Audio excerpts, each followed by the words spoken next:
The chair recognizes the gentleman from Pennsylvania, Mr. Smucker, for 5 minutes. Thank you, Madam Speaker. On September 1st of 1980, inflation was at almost 13%.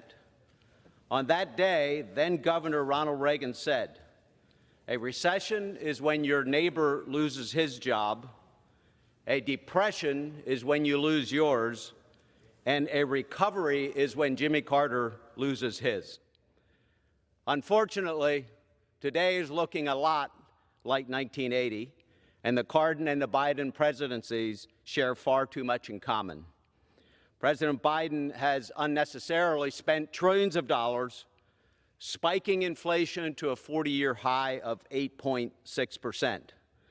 And as a result of this inflation, American households will pay an additional $7,620 as they buy gas, food, and other things over the next 12 months, $7,620 annually.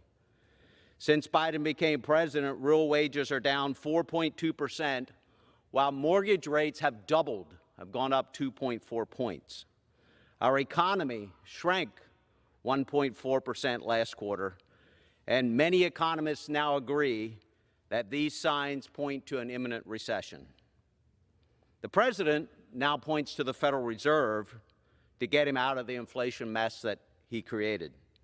And today I'd like to point out what that may mean and talk about the challenge that the Fed faces to rein in inflation. I have a chart here with me that compares the federal funds rate, which is its benchmark interest rate, and inflation rates over the past 60 years. If you look at the chart, you'll see two lines on the graph showing inflation and the Fed rate.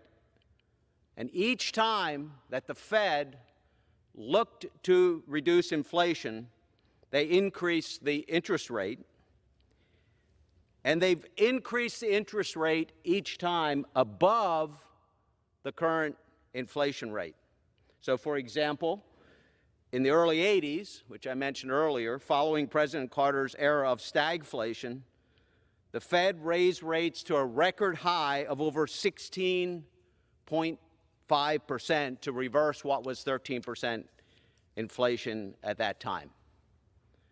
So once again, this would suggest that for the Fed to do its job and rein in inflation, it will need to increase interest rates above our current rate of inflation.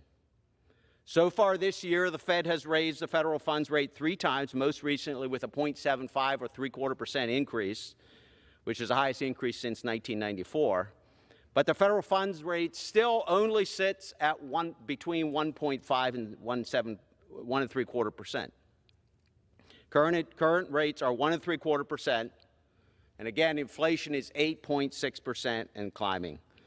This suggests that the Fed has a long way to go in raising interest rates, has a lot of work to do ahead.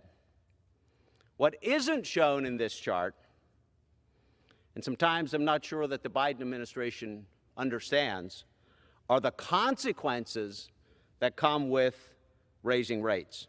Our economy will slow down. It will be harder for Americans to start small businesses, to purchase homes. We're already seeing that happening. And the cost of living and hard times will come. The cost of living will increase, and Americans will see hard times. This did not have to happen.